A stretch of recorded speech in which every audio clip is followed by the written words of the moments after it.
만약 지금 당장 여러분의 뒷마당 동결선 아래에 1년 중 가장 추운 달 내내 집 전체를 따뜻하게 데울 수 있는 충분한 열이 완전히 무료로 묻혀 있다고 말씀드리면 어떨까요? 태양광 패널도 아니고 풍력 터빈도 아니며 수억 원이 드는 실험적인 기술도 아닙니다. 그저 지구가 형성될 때부터 존재해온 온기를 조용히 머금고 있는 땅 그 자체입니다. 이것은 현실입니다. 검증된 과학입니다. 그리고 40만 원도 채 안 되는 재료비로 평범한 주택 소유자들이 자신만의 지하 터널 난방 시스템을 구축하여 비싼 가스 요금에서 영원히 벗어나고 있습니다. 왜 아무도 이 기술을 알려주지 않을까요? 하지만 여기서부터 이야기가 조금 어두워집니다. 수십 년 동안 이 기술은 존재해 왔습니다. 엔지니어들은 이 기술에 대해 알고 있었습니다. 심지어 일부 정부에서는 이 연구에 자금을 지원하기도 했습니다. 그럼에도 불구하고 여러분은 이 기술이 광고되는 것을 본 적이 없을 것입니다. 주류 언론에서 홍보하는 것도 본 적이 없을 것입니다. 가스 회사나 전력 회사가 이 기술에 대해 설명해 주는 것을 본 적도 없을 것입니다. 왜일까요? 여러분이 이 시스템의 작동 원리를 이해하는 순간 그들의 비즈니스 모델이 무너지기 때문입니다. 오늘 우리는 이 시스템이 왜 작동하는지 이해하기 위해 그 사실을 바꿀 것입니다. 지열 안정성, 자연이 만든 천연 배터리. 여러분은 발 아래에 있는 땅에 대한 한 가지 근본적인 사실을 이해해야 합니다. 지표면이 어떤 계절이든 불타는 7월의 오후이든 혹독한 1월의 밤이든 상관없이 일정 깊이 아래의 지열은 거의 완벽하게 일정하게 유지됩니다. 대한민국의 대부분 지역에서 약 2.4m에서 3.6m 깊이로 파고 내려가면 지온은 1년 내내 섭씨 10도에서 15도 사이를 유지합니다. 이러한 현상을 지열 안정성이라고 부르며 이는 단순한 이론이 아닙니다. 측정 가능하고 반복 가능하며 과학적으로 확립된 사실입니다. 이런 현상이 일어나는 이유는 간단합니다. 지구의 질량은 엄청나며 토양은 훌륭한 단열재이기 때문입니다. 여름에는 태양이 지표면을 가열하지만 그 열이 땅속 깊은 곳까지 침투하는 데는 몇 달이 걸립니다. 여름의 열기가 2.4m 깊이까지 도달할 때쯤이면 지표면에는 이미 겨울이 찾아와 있으며 그 반대의 경우도 마찬가지입니다. 그 결과 항상 충전되어 있고 언제든 사용할 수 있으며 사용하는데 비용이 전혀 들지 않는 천연 열 배터리가 만들어집니다. 농부들은 수세기 동안 이 사실을 알고 있었습니다. 고대 문명에서는 여름에는 음식을 시원하게 보관하고 겨울에는 얼지 않게 하려고 지하에 저장고를 지었습니다. 우리는 그저 이 고대의 지식을 현대식 가정 난방에 적용하는 방법을 잊어버렸을 뿐입니다. 시스템의 작동 원리. 여기에 핵심적인 통찰이 있습니다. 만약 추운 집안의 공기를 따뜻한 땅 속에 묻힌 파이프나 터널을 통과해 다시 집 안으로 이동시킬 수 있다면 그 공기는 이동하는 동안 땅으로부터 열을 흡수하게 될 것입니다.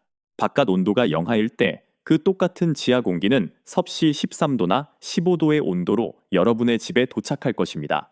이것이 보일러를 완전히 대체할 만큼 따뜻하지는 않지만 보일러의 작동 부담을 극적으로 줄여주기에는 충분히 따뜻합니다.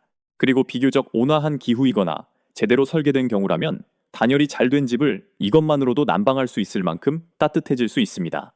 기본적인 시스템은 놀랍도록 단순합니다. 마당에 지름이 큰 파이프 여러 개나 직접 만든 터널을 최소 2.4m 깊이에 묻습니다. 열 효율을 극대화하려면 3m에서 3.6m 깊이가 이상적입니다. 이 파이프는 동물이나 이물질이 들어가지 못하도록 방충망이 있는 환기구로 보호되는 마당의 흡입구에서 시작하여 지하 구간을 지나 지하실이나 기초벽을 통해 다시 집 안으로 이어집니다. 종종 100W도 채 되지 않는 소형 환풍기가 지하 구간을 통해 공기를 끌어당겨주고 공간으로 밀어넣습니다. 차가운 외부 공기가 묻혀있는 구간을 이동하면서 주변 토양과 열 교환을 합니다.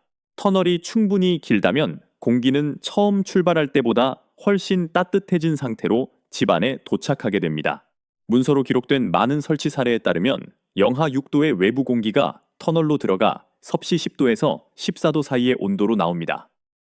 이렇게 미리 데워진 공기는 기존 난방 시스템을 보조하여 연료 소비를 극적으로 줄이거나 소형 화목 난로나 히트펌프 같은 2차 열원으로 들어가게 되며 이 장치들은 영하 6도의 공기 대신 영상 10도의 공기로 시작하기 때문에 훨씬 수월하게 작동할 수 있습니다. 비용 및 실제 절감 사례. 재료는 저렴하고 널리 판매되고 있습니다. 주름진 농업용 배수관, 콘크리트 암거블록 또는 지름이 큰 PVC 파이프까지 모두 사용할 수 있습니다. 소형 전기 환풍기는 작동하는데 비용이 거의 들지 않습니다. 도랑은 주말 동안 직접 손으로 파거나 소형 굴착기를 대여하여 몇 시간 만에 팔 수 있습니다. 제 기능을 하는 시스템을 구축하는 데 드는 총 재료비는 보통 30만 원에서 50만 원 사이입니다. 직접 시공한다면 인건비는 오직 여러분의 시간뿐입니다. 이것은 의지가 있는 주택 소유자라면 누구나 구축할 수 있는 진정으로 접근 가능한 기술입니다. 이것은 이론이 아닙니다. 대한민국 전역에서 특히 추운 겨울을 겪는 강원도나 경기 북부와 같은 지역을 포함하여 우리가 설명하고 있는 이 장치의 공식적인 공학 명칭인 지중열 교환기 시스템은 1980년대부터 수천 가구에 설치되어 왔습니다. 패시브 하우스 건축에서 이러한 시스템은 표준 구성 요소로 간주됩니다. 한국건설기술연구원에서 수행한 연구에 따르면 혹독한 겨울 기후에서 난방 에너지 수요를 20%에서 40%까지 줄여주는 시스템이 문서로 입증되었습니다. 한국의 국립연구기관 연구원들도 외부 온도가 정기적으로 영하 20도까지 떨어지는 기후 조건에서 이와 유사한 결과를 문서화했습니다. 대한민국에서는 주류 건축 및 난방업계가 이 기술을 대체로 무시해왔는데 잠시 후에 논의하겠지만 이는 결코 우연이 아닙니다. 하지만 개인 자급자족 농장주, 오프그리드 건축가, 그리고 에너지를 중요하게 생각하는 주택 소유자들은 수십 년 동안 조용히 이 시스템을 구축해왔습니다. 친환경 건축과 지속 가능한 자급자족 생활을 다루는 온라인 커뮤니티에는 지중 열 교환 터널 시스템을 설치한 후 난방비를 30%, 40%, 심지어 60%까지 절감했다는 가족들의 생생한 경험담이 가득합니다.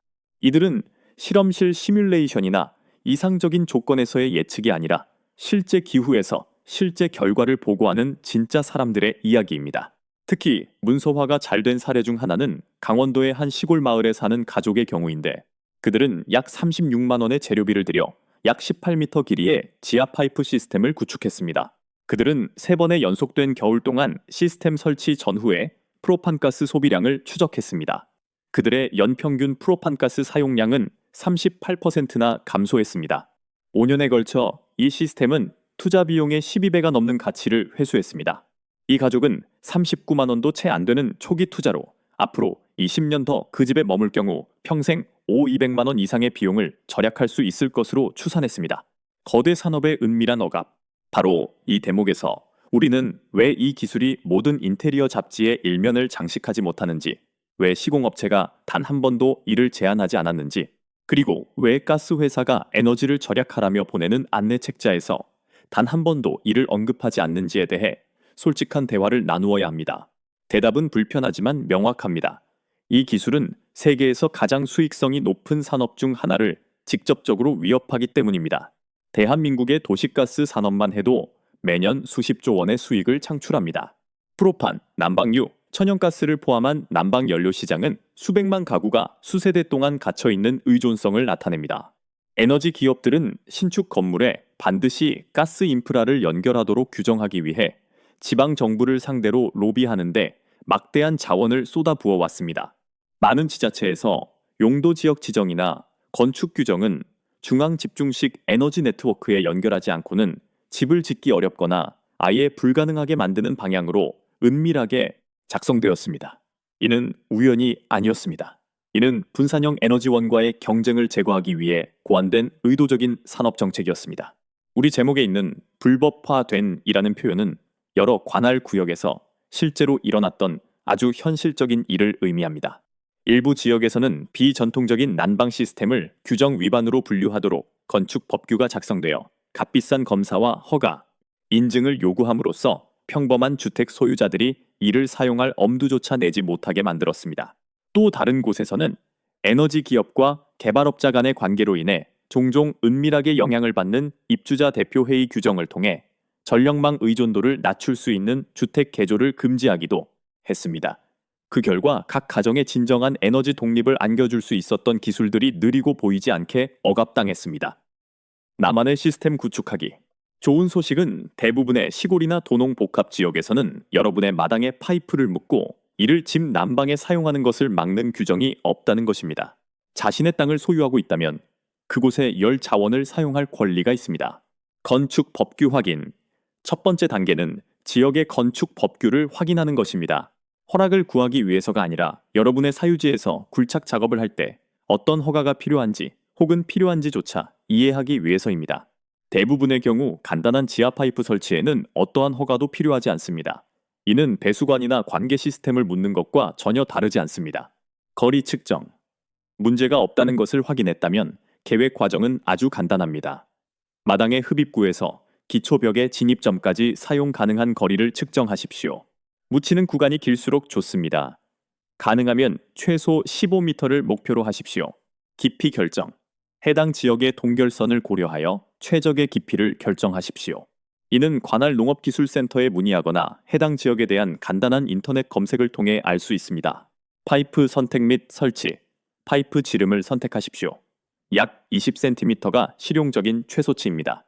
약 30cm면 공기 흐름이 더 좋아집니다. 필요한 재료 목록을 계산하십시오.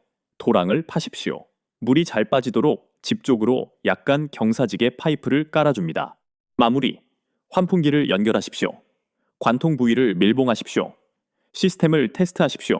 엔지니어가 될 필요는 없습니다. 시공업자도 필요하지 않습니다. 여러분에게 필요한 것은 삽 한 자루, 약간의 파이프, 환풍기 한 대, 그리고 주말 하루 이틀의 시간뿐입니다. 관련 정보는 무료로 이용할 수 있습니다. 재료는 철물점이나 농자재 마트 어디서든 구할 수 있으며 여러분 발 아래의 땅은 이미 열을 저장하고 여러분이 사용해 주기를 기다리며 제 할 일을 다 하고 있습니다. 온기를 되찾을 시간. 우리는 매년 겨울 수백만 가구가 난방비 납부에 어려움을 겪는 세상에 살고 있습니다. 고정 수입으로 생활하는 노인들이 식사와 난방 사이에서 선택을 강요받는 세상입니다.